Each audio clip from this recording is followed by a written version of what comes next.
तो 23 मार्क्स किसी का आते हैं तो समझ जाना ग्रेस मार्क्स से पास हो। 23 नंबर जिसके भी आएंगे आपका समझ जाना उनको ग्रेस मिला हुआ है। वो चेक कर रहा है उसके माइंड में क्या चल रहा है, उसकी आंसर बुकलेट जो उसको प्रोवाइड की है जब वो टैली कर रहा है उन आंसर्स को, वो मैच कर रहे नहीं कर रहा है, तो काफी फैक्टर्स पर डिपेंड करता है यहाँ पे।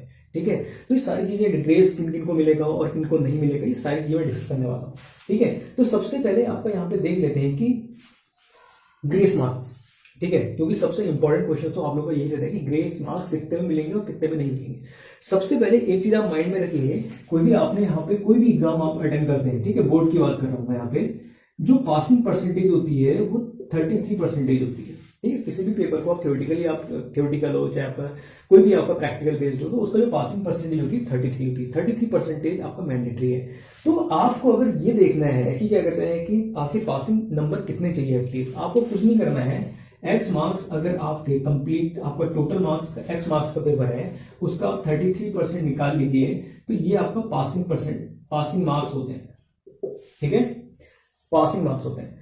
अगर 70 मार्क्स की थ्योरी है, सपोज आपका कोई भी आपका 70 मार्क्स का एग्जाम है, ठीक है, चाहे फिजिक्स है चाहे आपका 80 मार्क्स का है, तो उसका 33% करिए। 70 मार्क्स का होगा तो 33 नंबर आपका 23 नंबर आपका कितने हो गए, आपका 23 नंबर पासिंग हो गए। ठीक है, तो उससे नीचे आपका पासिंग नहीं हुआ। अब जिन बच्चों के 23 नंबर नहीं आ रहे हैं, सपोज 17 में अटक जा रहे हैं, 17 में अटक जा रहे हैं, तो सबसे पहले एग्जामिनर वहां देखेगा कि उसने आपका पेपर को अटेम्प्ट कैसे किया, शुरुआत कैसे की है। शुरुआत आपकी बहुत मैटर करती है यहाँ पे। अगर शुरुआत में आपने काटाबेटी कर रखी है और क्या कहते हैं आपका ढंग से रिस्पॉन्स नहीं किया है, तब तो एग्जामिनर के माइंड में बन जाएगा कि हाँ भाई आपको तो पास करने में कोई फायदा नहीं है, इससे बढ़िया है इसको सीधे फेल ही कर दो। ठीक है, तो स्टार्टिंग कहते हैं ना फर्स्ट इंप्रेशन, बोर्ड में सबसे कहता हूँ first impression is the last impression. First impression बहुत मैटर करता है। ठीक है, आपने कितने क्लीनली आपका काम किया है, किस हिसाब से क्वेश्चन को अटेम्प्ट किया है, ठीक है, समझते हुए उसमें आपने डायग्राम बनाया नहीं बनाया आपका, उसका टूल्स लिखा नहीं लिखा आपका। ठीक है, तो वो जो भी आपने अटेम्प्ट किया है वो सारे फैक्टर्स यहाँ पर डिपेंड करते हैं स्टार्टिंग की अटेम्प्ट में। ठीक है, कितनी बार ऐसा होता है स्टूडेंट वहां पे पेपर में गैप करके आ जाते हैं कि हम लास्ट में जो क्वेश्चन नहीं आ रहा है उसकी जगह आपने स्पेस छोड़ दी, तो आपको फिर आगे जाके चेक नहीं होता है, तो ये बड़ी दिक्कत होती है। ठीक है, उनको अब स्टूडेंट को तो पता है उसने गैप दिया है, तो उसको लगता है कि उसके नंबर जुड़ेंगे वहां पे या आपका उसके बाद सॉल्यूशन कर रखा है, तो ये भी बहुत बड़ी दिक्कत होती है कि जिन्होंने आपको बीच में स्पेस दे दी होती है नोटबुक में। ठीक है, तो उनकी भी कॉपी चेक नहीं होती है क्योंकि एग्जाम में बहुत ही फास्ट एंड फ्यूरियस चलता है।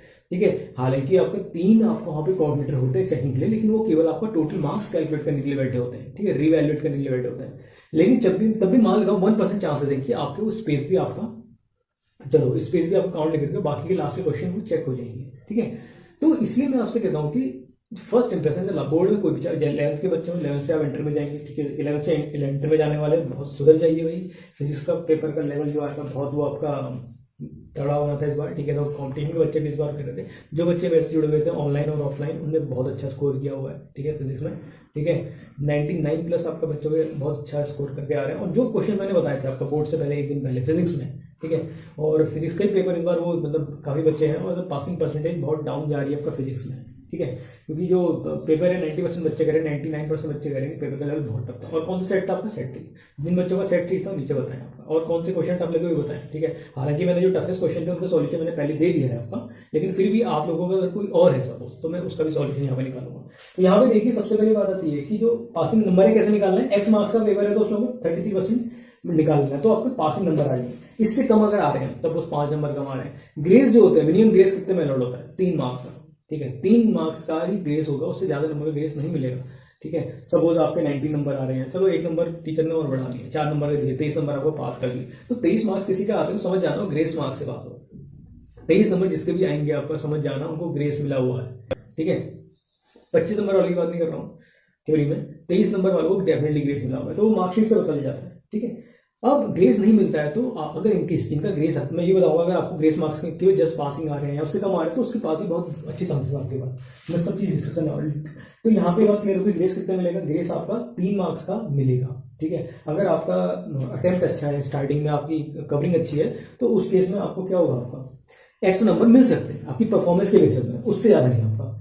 ठीक है, अब आती बात आपका टफेस्ट पेपर। देखिए सबका 90% 98% बच्चों को कहना है कि तो सबसे टफेस्ट होता है फिजिक्स का, तो पिछली बार भी यही हाल है फिजिक्स और मैथ्स का। ठीक है, तो फिजिक्स में बच्चों की पासिंग परसेंटेज डाउन जाने वाली है, इसमें कोई वो नहीं है, लेकिन आपका स्कूलों ने काफी ज्यादा मेल किए, आपका सीबीएसई पैनल को फीडबैक दिया है, तो जिसकी वजह से क्या हो रहा है कि पैनल थोड़ा लीनियंट हो। पैनल लीनियंट तो होगा, लेकिन जो टीचर के हाथ में जो आपका आंसर बुकलेट है उसके हिसाब से नंबर होंगे, टीचर उसको नहीं देखेगा। टीचर को क्या आता है वो नहीं मैटर नहीं करेगा। जो आपके एग्जाम में वहां कॉपी चेक करने बैठे उनको खुद नहीं आता क्वेश्चन आपका, बाकी वो तो छोड़ो आपका, ठीक है। स्कूल के टीचर ही तो वहां कॉपी चेक कर रहे हैं, स्कूल के टीचरों के खुद कॉन्सेप्ट क्लियर नहीं है, तो वो आपका कैसे आपका वहां पे करेंगे। लेकिन स्कूल के टीचर को वहां क्या प्रोवाइड किया जा रही है, वहां पे आपका आंसर बुकलेट प्रोवाइड किया जाए जहां पे उसका सॉल्यूशन है, तो उसके बेसिस में वहां पे चेकिंग होगी। अगर आपने थोड़े बहुत भी कॉन्सेप्ट बेस आपने कुछ लिखा है तो पॉसिबिलिटी बनती है कि आपको मार्क्स मिले, क्योंकि टीचर का लेवल वहां पे उस लेवल पर नहीं है जिस हिसाब से पेपर बनाया था। इस बात को मैं खुद कह रहा हूं आपको, ठीक है।